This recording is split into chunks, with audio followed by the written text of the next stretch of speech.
Compraventa. Compraventa la capacidad. Compraventa la capacidad. La capacidad.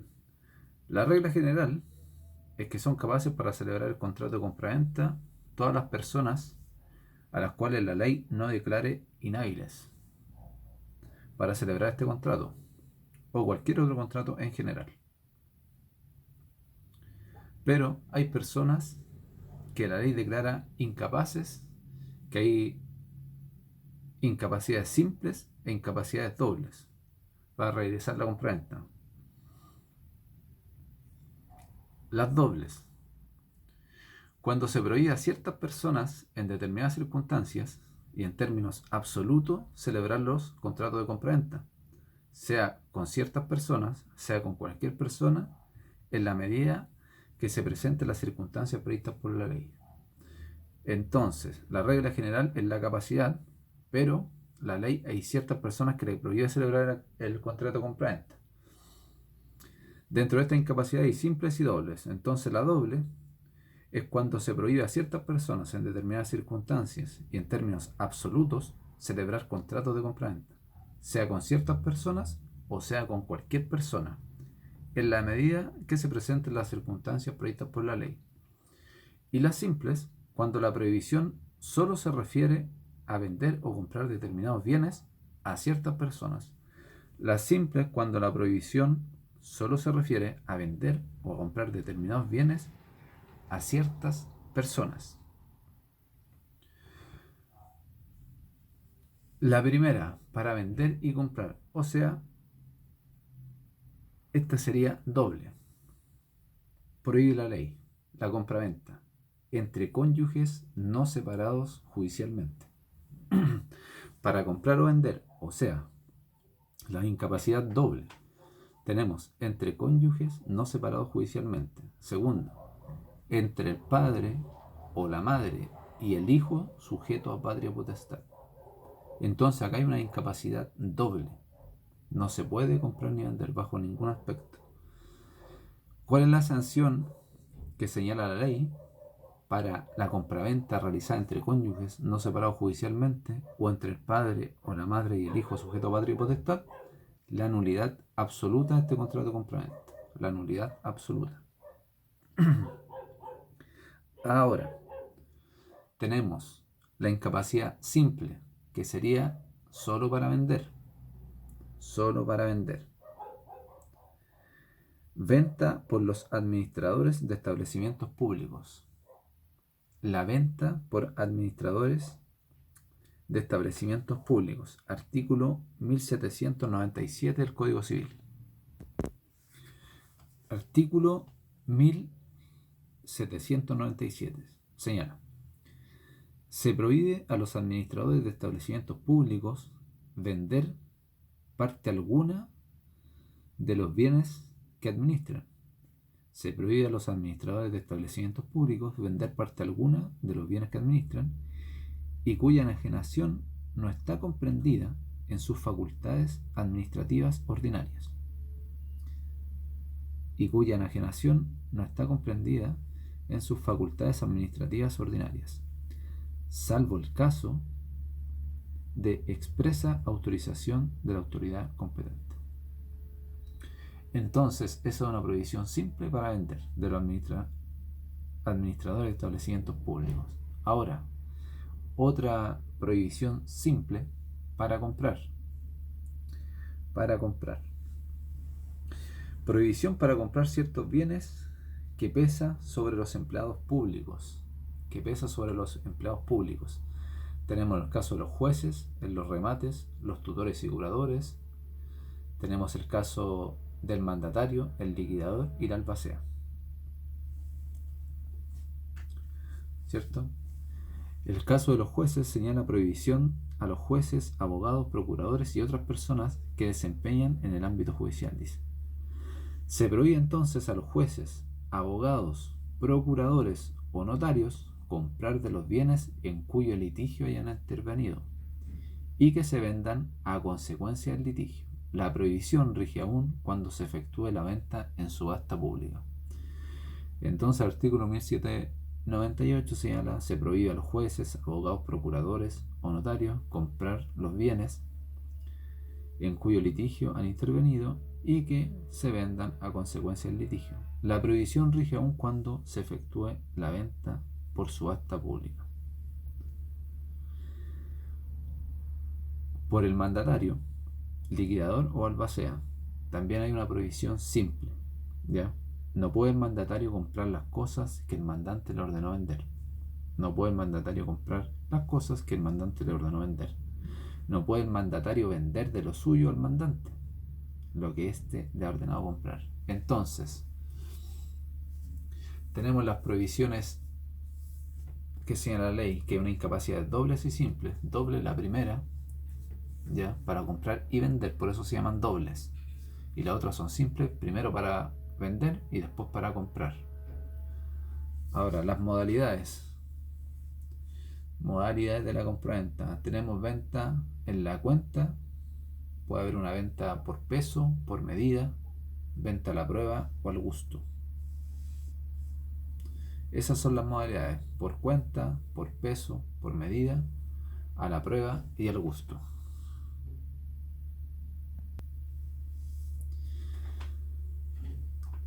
Venta al peso, cuenta, medida o en bloque.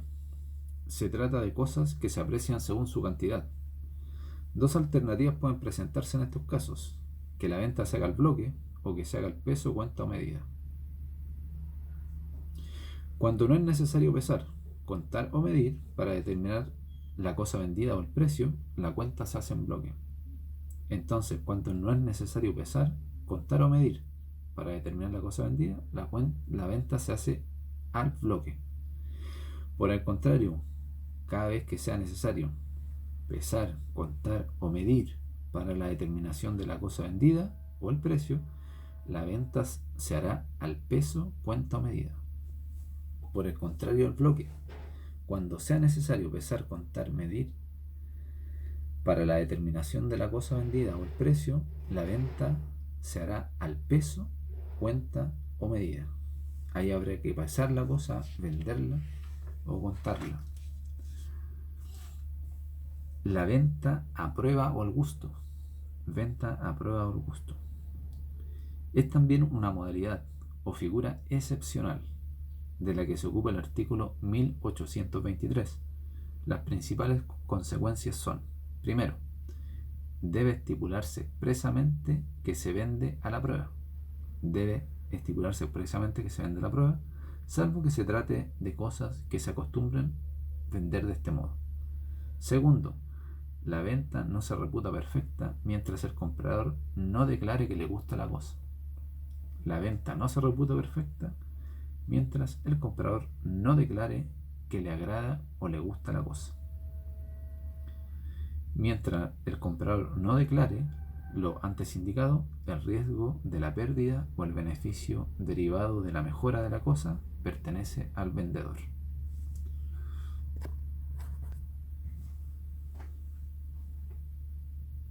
Efectos de la compraventa. Efectos de la compraventa.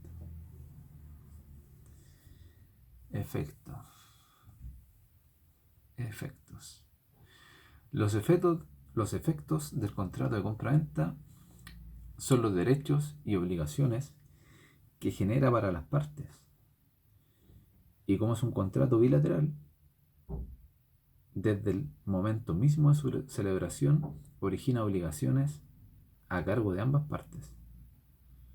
Los efectos son los derechos y obligaciones que genera para las partes. El contrato de compraventa, como es bilateral, los genera desde el mismo momento de la celebración, para ambas partes. Primer efecto: para el vendedor, las obligaciones de entregar y sanear la cosa, y para el comprador, las obligaciones de pagar el precio y recibir la cosa que se le entrega al vendedor.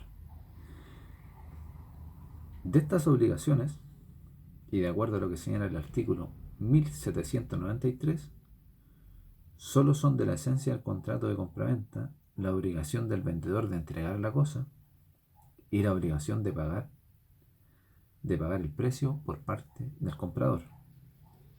Las demás son de la naturaleza del contrato, es decir, no requieren cláusula expresa, pero las partes pueden excluirlas.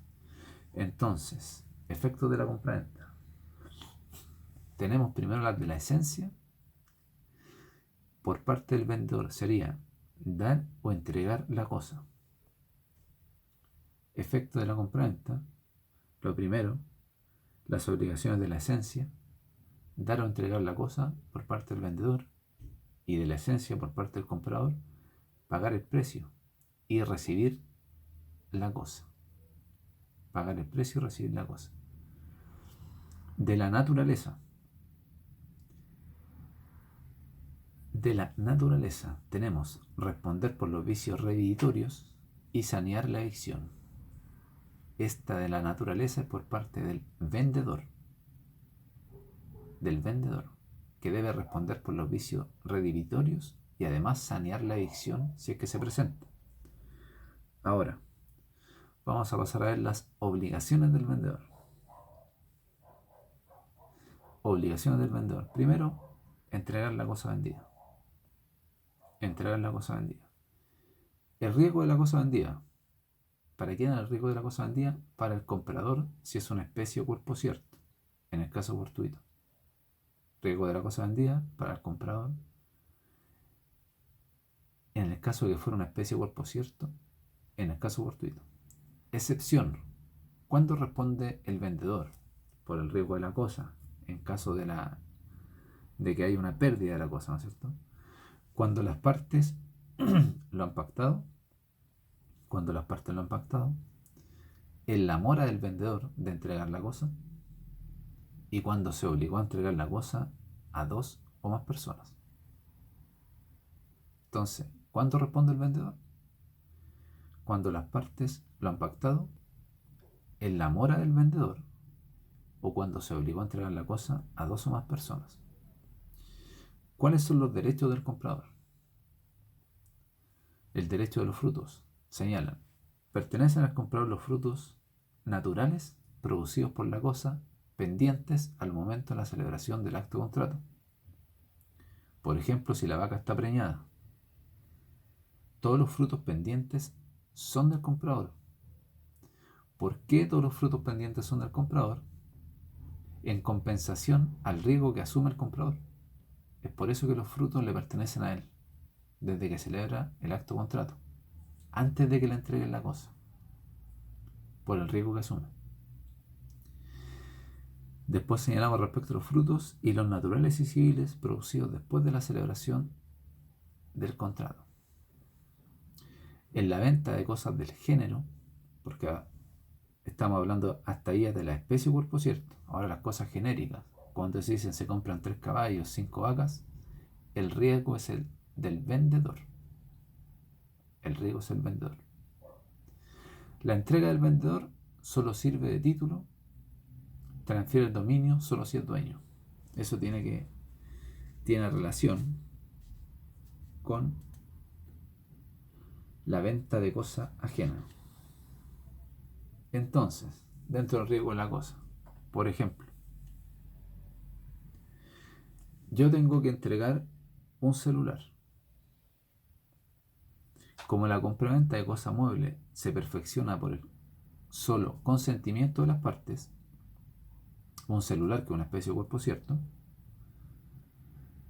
como la compraventa se perfecciona por el consentimiento, la compraventa de cosas muebles, ¿por qué se señala que el riesgo de la cosa vendida es del comprador?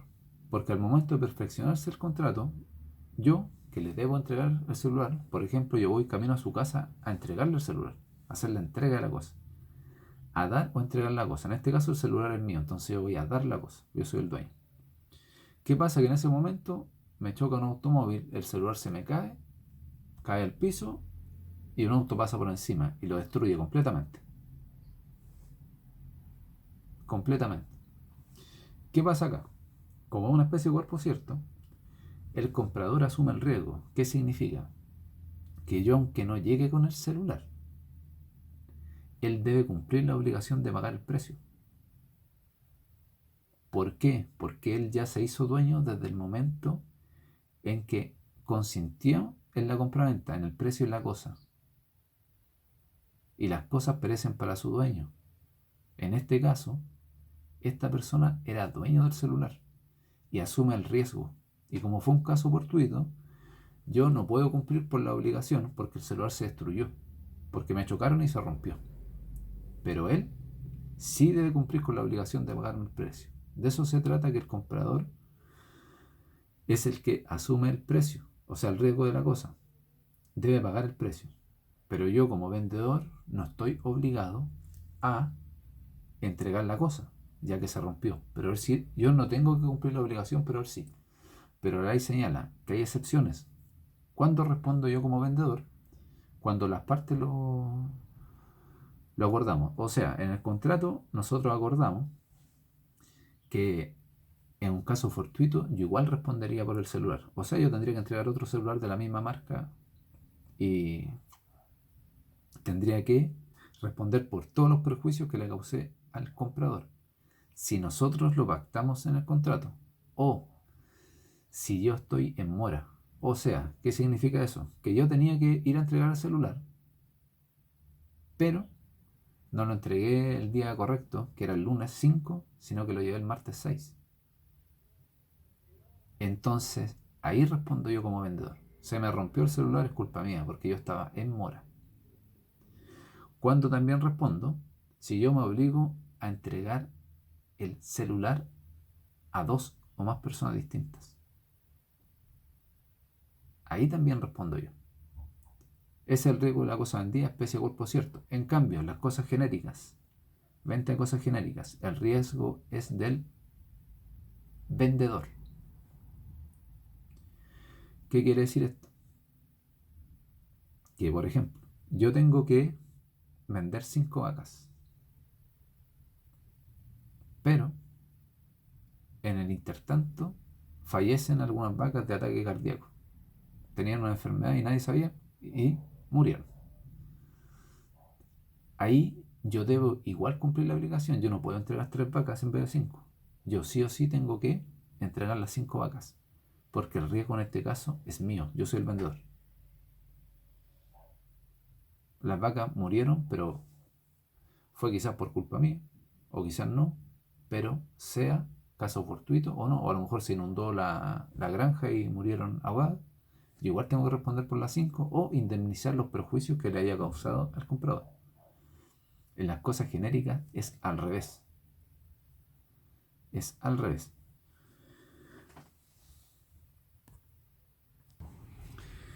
Ahora, forma como debe hacerse la entrega. Forma como debe hacerse la entrega. Forma como debe hacerse la entrega de la cosa vendida. De acuerdo a lo dispuesto al artículo 1824, la entrega de la cosa vendida deberá hacerse en conformidad a las reglas de la tradición.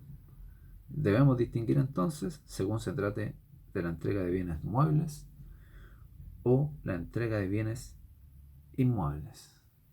Entonces, si son bienes muebles,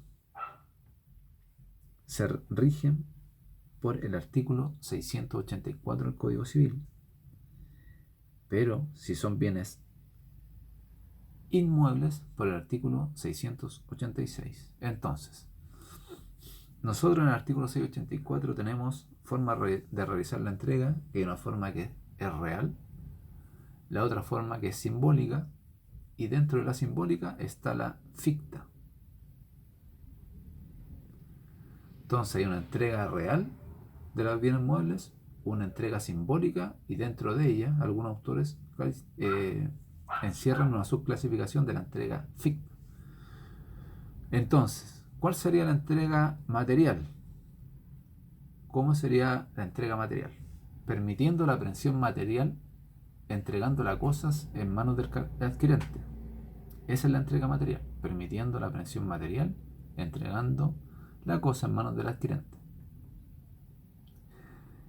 Esa es la material, la real y la material. Ahora, la simbólica. por venta o donación a otro título traslaticio. Por venta o donación u otro título traslaticio. Esa es simbólica. Simbólica también, entregando las llaves del granero, cofre o almacén en que se encuentra guardada la cosa. Esas son las entregas simbólicas. Por venta o donación u otro título traslaticio. En el lugar convenido por las partes y entregando las llaves del granero, cofre o almacén donde está guardada la cosa. Ahora, dentro de la simbólica, tenemos la ficta de los bienes muebles, siempre de los bienes muebles. La ficta. Está la longa manu, brevi manu y la constituto posesorio. ¿Qué es la longa manu? Mostrar la cosa a distancia.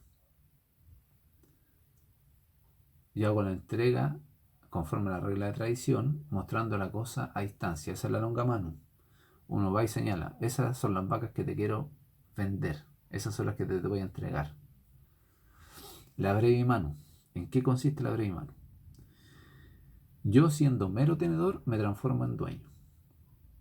Como por ejemplo, yo soy arrendatario de una casa o a mí me prestaron una parrilla para hacer un asado o me prestaron un automóvil, mero tenedor.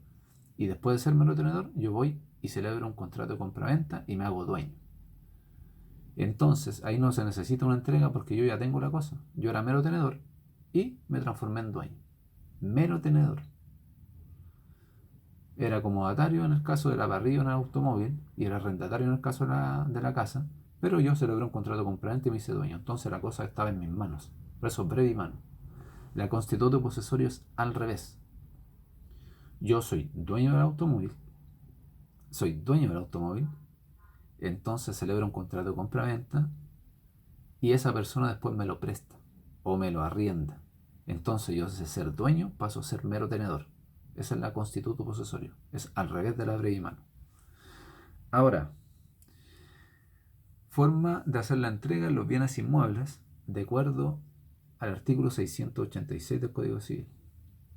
Se efectuará con la inscripción del título de compraventa en el registro de propiedad del conservador de bienes raíces respectivo, además de permitir la aprehensión material de la cosa. O sea, yo celebro el contrato de compraventa por escritura pública y ese contrato de compraventa lo voy a inscribir al conservador de bienes raíces respectivo donde está ubicado el inmueble en el registro de propiedad. Además de eso, permitiendo la aprehensión material del inmueble o de la cosa. Así se hace la entrega de los bienes muebles. ¿Cuándo ha de hacerse la entrega de la cosa? ¿Cuándo ha de hacerse la entrega de la cosa? Inmediatamente después de celebrar el contrato. Inmediatamente después de celebrar el contrato se hace la entrega. O en la época estipulada. Puede haber un plazo. En la época estipulada se puede entregar. En el caso que el vendedor no entregue la cosa al comprador, ¿qué puede hacer el comprador? Si el vendedor no entrega la cosa, puede solicitar el cumplimiento forzado o la resolución del contrato, en ambos casos con indemnización de perjuicios. ¿Qué puede hacer el vendedor si el comprador no le entrega la cosa? Puede solicitar el cumplimiento forzado de la obligación o la resolución del contrato, y en ambos casos con indemnización de perjuicio. Esta es la condición resolutoria tácita 1489, que va envuelta en todos los contratos bilaterales. La compraventa es un contrato bilateral. ¿Ya? Entonces, pues, tiene esas opciones. Ahora también, ¿cuál es el derecho legal de retención del vendedor? Cuando el comprador haya disminuido su fortuna. Ahí se tiene ese derecho. Cuando el vendedor vea que el comprador ha disminuido notablemente su fortuna, ahí tiene el derecho legal de retener la cosa y no entregarla. Lugar de la entrega. ¿En qué lugar se puede hacer la entrega? Hay dos reglas. Si es especie o cuerpo cierto, la cosa se debe entregar en el lugar que se encuentre al momento de la celebración del contrato. Si es especie de cuerpo cierto, la cosa se debe entregar en el lugar que se encuentra en el momento de la celebración del contrato. Pero, en cambio, si es de género, la cosa se debe entregar en el domicilio del deudor, que sería el vendedor. En el caso de la compraventa, el deudor es el vendedor.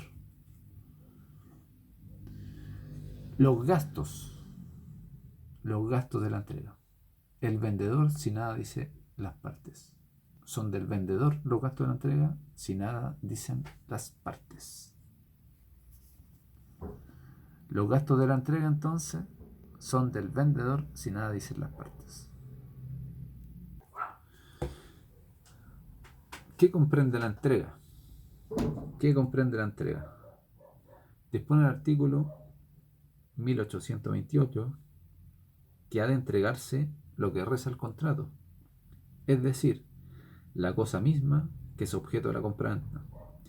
Y si se trata de un inmueble, deberá entregarse con todos sus accesorios, según el artículo 570 y siguientes. Se reputarán inmuebles por destinación. Agrega el artículo 1830 que comprenden en la venta de un predio todos sus accesorios. Entonces, los frutos de la cosa vendida pertenecen al comprador los pendientes, como ya se había dicho, y pertenecen al comprador los naturales y civiles.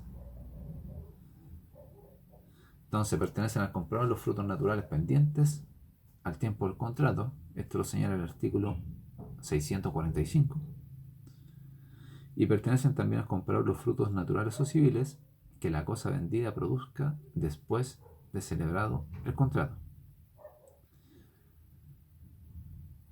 Esto tiene tres excepciones.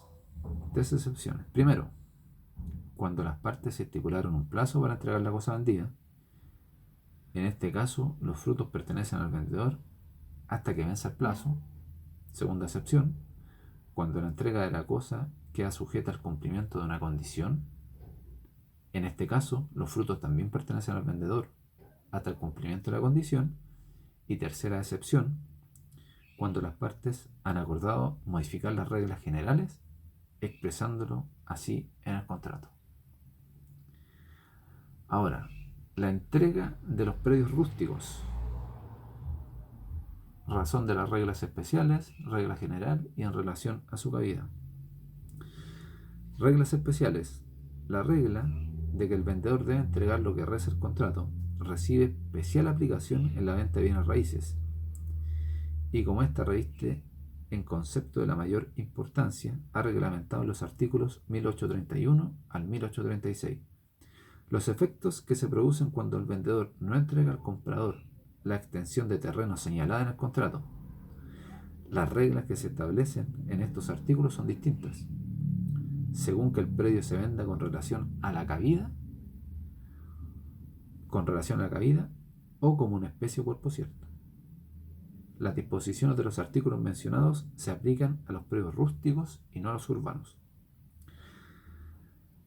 Son diferentes las reglas especiales, según la cabida, o sea, una especie o cuerpo cierto. La cabida es cuando se compra un terreno grande, pero no se especifica realmente los deslindes. Especie o cuerpo cierto especificado con deslindes, norte, sur, según sea este, oeste, con el predio de al lado, predio norte, al norte, todo lo que señala sea una especie o cuerpo cierto. Ahora, la regla general acerca de la forma en que se puede vender un predio rústico.